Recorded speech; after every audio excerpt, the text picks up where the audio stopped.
Assalamualaikum warahmatullahi wabarakatuh. Perkenalkan, kami dari kelompok 5. Saya Rara Bunga, saya Lisa Febriani, Saya Fitri Hamayanti. Saya Muftia Sakia Aulia Ramadhani. saya Septiani Nur Ramadhani. Di sini kami akan mempresentasikan Kabinet Burhanuddin Harahap. Yang pertama itu adalah latar belakang politiknya. Setelah periode pergolakan politik pasca kemerdekaan, banyak kabinet singkat dan koalisi rapuh. Kabinet Burhanuddin muncul sebagai ahli kompromi antar partai setelah runtuhnya kabinet sebelumnya, Ali Sastromijoyo I. Tujuannya adalah menstabilkan pemerintahan sementara dan menyelenggarakan pemilu legislatif pertama yang dijanjikan. Burhanuddin Harahap sendiri berasal dari Partai Masyumi dan dikenal sebagai tokoh politik muslim yang cukup berpengaruh. Lalu yang kedua ada komposisi dan dukungan politiknya. Kabinet ini berbasis koalisi parlementer, didukung oleh beberapa partai non-partai seperti Masyumi, PIR, PSI, Partai Katolik, Parkindo, Parindra, PSSI, dan beberapa fraksi lainnya. Karena sumber dukungannya terpencar, kabinet ini tidak memiliki mayoritas mutlak di DPR. Hal ini membuat kabinet rentan terhadap manuver politik dan tekanan dari fraksi-fraksi yang berseberangan. Dan selanjutnya ada tujuan dan program kerja. Lebih detailnya menyelenggarakan pemilu 1955.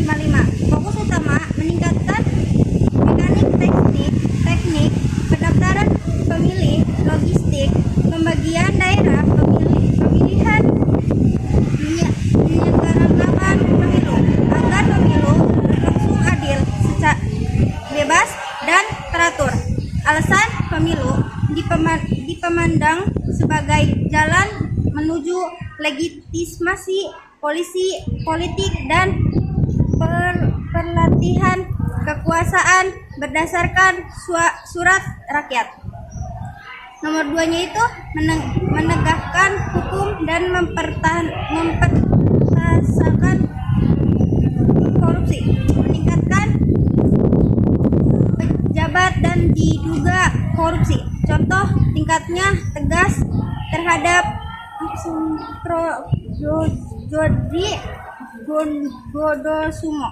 Tujuan politik normatif memberikan pesan serius tentang akuntabilitas jabat. Nomor 3 itu ada stabilitas keamanan militer. Rehabilitasi posisi kunci militer. Contoh meningkatkan kembali AH Nasution dan posisi penting ini untuk meredam ketegangan sipil pemilu dan menjaga stabilitas keamanan nasional. Selanjutnya ada tindakan nyata dan kebijakan yang diambil. Persiapan teknis pemilu 1945, pembentukan panitia, sosialisasi, pengadangan logistik pemilu sehingga pemilu berjalan dan menghasilkan DPR yang dipilih rakyat. Yaitu penegak hukum, perintah penangkapan terhadap beberapa penjabat yang diduga korupsi. Langkah ini dikontroversial karena memberi kesan politik sangat sepakat. Yang selanjutnya capaian secara lebih terkecil. Pemilu 1945 dianggap sebagai pencapaian terbesar. Pemilu berjalan relatif tertib, tingkat partisipasi tinggi, memberikan legitimasi relatif politik. Hasilnya memetakan peta kekuasaan politik baru di DPR. Kemajuan demokrasi terwujudnya proses parlementer yang berbasis pemilu umum, melemahkan pemerintah berbasis penunjang saja.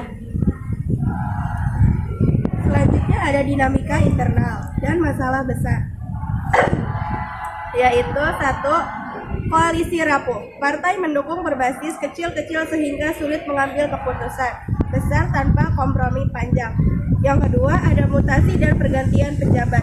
Banyak pergantian jabatan atau mutasi di birokrasi dan posisi negara. Yang ketiga, ada konflik sipil militer. Pengangkatan kembali tokoh militer Nasution adalah langkah untuk menenangkan namun juga memicu ketegangan karena merubah posisi dapat dilihat sebagai kemenangan kubu tertentu. Yang keempat, ada isu hukum dan korupsi yang politis. Tindakan terhadap pejabat korup menjadi bumerang politik. Selanjutnya yang ketujuh ada penyebab jatuhnya kabinet. Kurangnya dukungan suara di DPR, kabinet tidak mampu mendapatkan dukungan konsisten dari mayoritas fraksi. Sehingga bila DPR melakukan mosi tidak percaya atau menolak kebijakan krusial kabinet, posisi kabinet melemah. Manuver partai politik. Setelah hasil pemilu 1955, peta ketakutan kekuatan di DPR berubah. Beberapa partai mulai memikirkan kepentingan jangka panjang dan meninggalkan koalisi pendukung kabinet.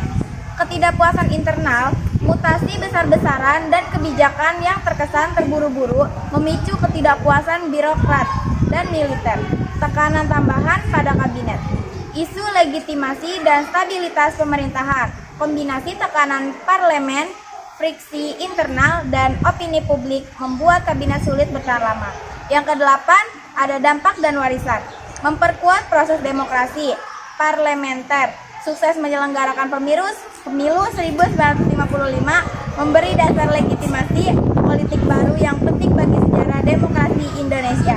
Munculnya peta politik baru. Hasil pemilu mengkristalkan kekuatan partai-partai sehingga kabinet selanjutnya harus menghadapi realitas politik yang harus terstruktur.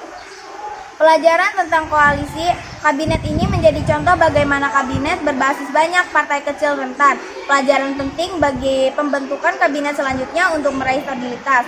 Isu tata kelola pemerintahan, tindakan anti korupsi, dan kebijakan birokrasi mencerminkan keinginan reformasi walaupun implementasinya bermasalah. Yang terakhir ada garis waktu singkat atau urutan peristiwa penting. Pembentukan kabinet setelah jatuhnya kabinet sebelumnya. Penetapan program prioritas, persiapan pemilu, stabilitas keamanan, penegakan hukum, pelaksanaan berbagai kebijakan termasuk tindakan hukum terhadap pejabat bermasalah dan mutasi birokrasi. Sukses terselenggaranya pemilu 1995, puncak capaian.